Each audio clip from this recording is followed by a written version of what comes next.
Hello and welcome back to another episode of the Bible in 1 Year with the Preacher's Husband. Now today we are going through 1 Samuel chapter 18 through 20, and we're also going to do Psalm 11 and Psalm 59. Tomorrow we're doing 1 Samuel chapter 21 through 24. So let's dive in. Right off the bat, we're talking about David's success in battles.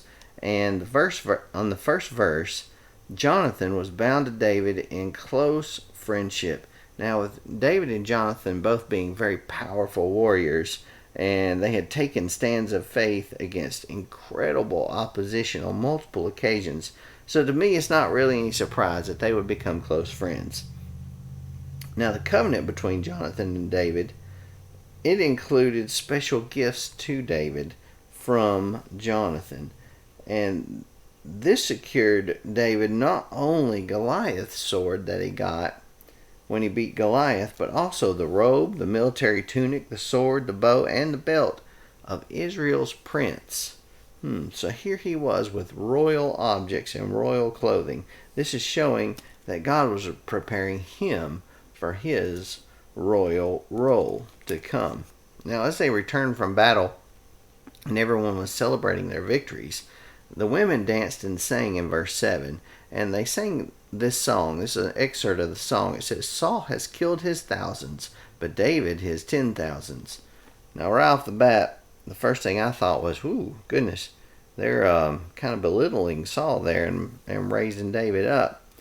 But that's not necessarily what they were trying to do. We only have a piece of the song here, so these two lines taken out of context could mean that, or they may not.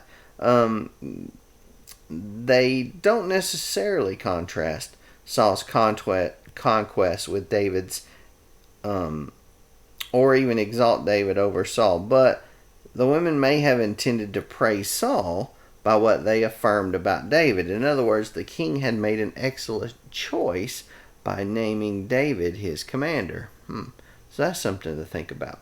But whatever the women's intentions were, Saul resented what he perceived as their lower assessment of his fighting ability. That's the way I assessed it when I saw it too.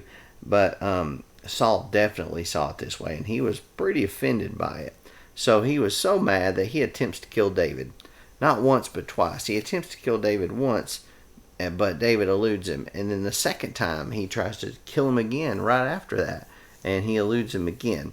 Now, this allusion to David's twofold escape suggests that he remained after Saul's first throw, perhaps intending to reason with the king and maybe even help him through his tormented state.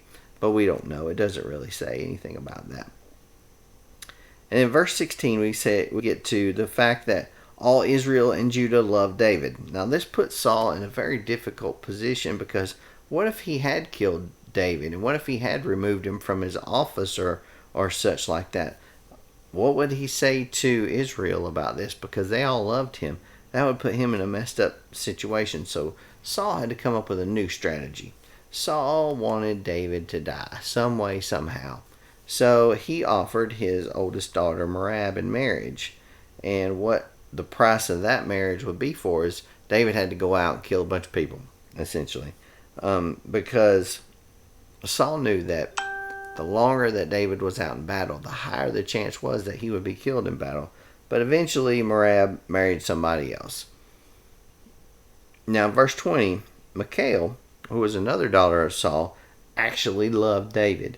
Now, this text kind of implies that Merab probably didn't have any feelings for David, didn't love him anyway.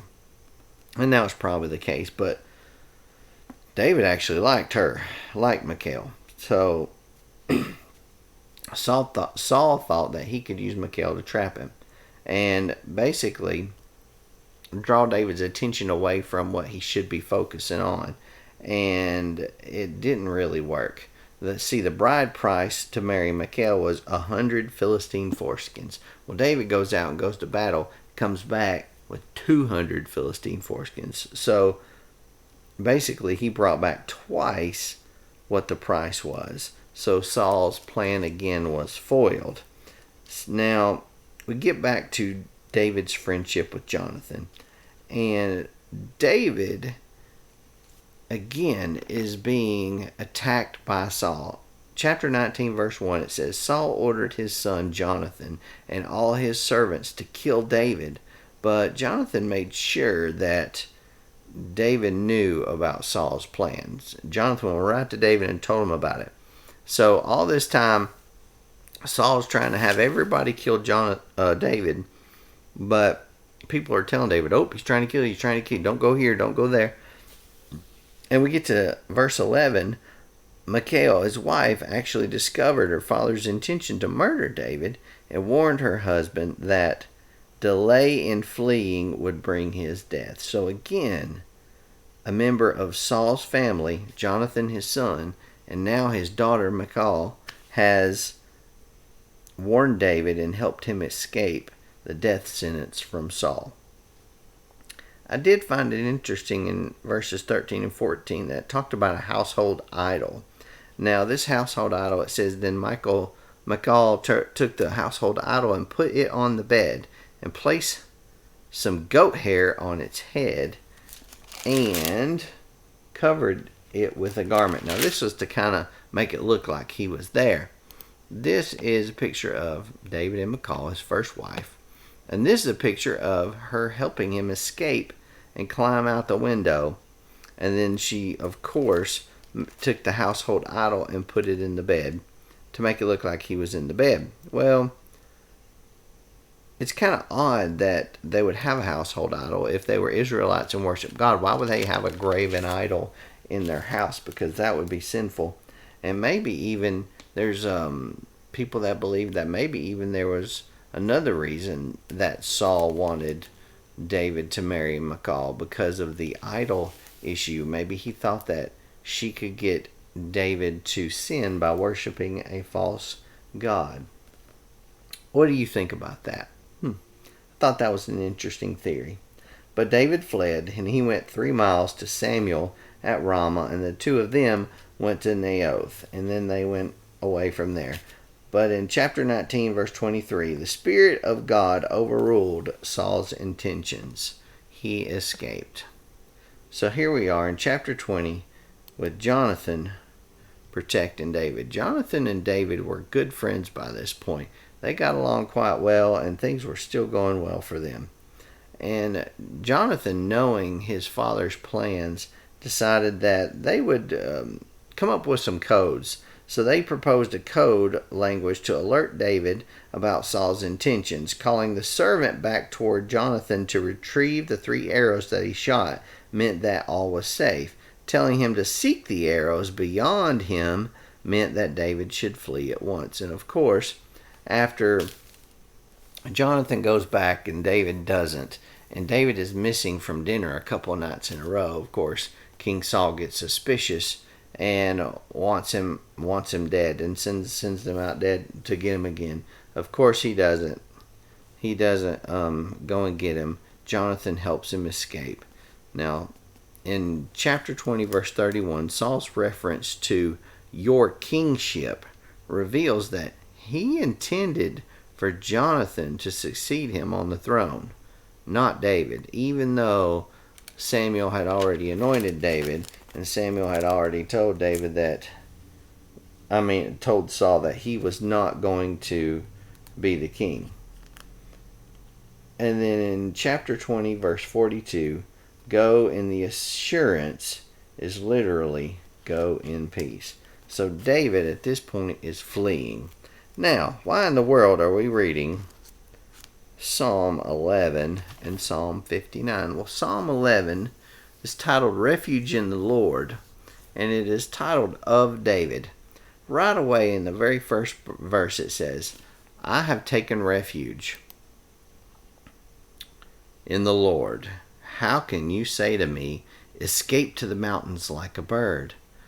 This refers, in my opinion, to David and Jonathan's final conversation here in chapter 20, when basically Jonathan warns David of Dad's plan and says, you've got to get out of here. You've got to flee, escape.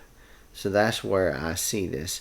And the interesting thing about this Psalm 11 is mostly in verses 4 and 5. And relating to verses 4 and 5, it's interesting that the wicked thought that God was not paying attention to what was happening on earth. He was actually watching and examining everyone. This included both the righteous and the wicked. See, a lot of times we don't think that God's watching us, and especially the people that are wicked. They don't think that, some people don't think God exists. Some people don't think that God's involved in the world, that He doesn't care, that He doesn't care what they do. So they do bad things just thinking that God's not watching. But this psalm right here has some proof in it that God does indeed watch everything we do. And then we get to Psalm 59. This is titled God Our Stronghold. And it says, do not destroy. This is a Miktam of David, when Saul sent agents to watch the house and kill them. Now, the background for this setting of this psalm is found in 1 Samuel chapter 19, what we just read, verse 11. So I'll let you guys read through that and come up with your own conclusions to the connection there. Now, I hope this has touched you in some way. If it has, click the like button, the subscribe button, and of course click the little jingle bell so you get notified the next time I upload a video, which will be tomorrow. We'll see you tomorrow for another episode of the Bible in 1 year with the Preacher's Husband. We see you.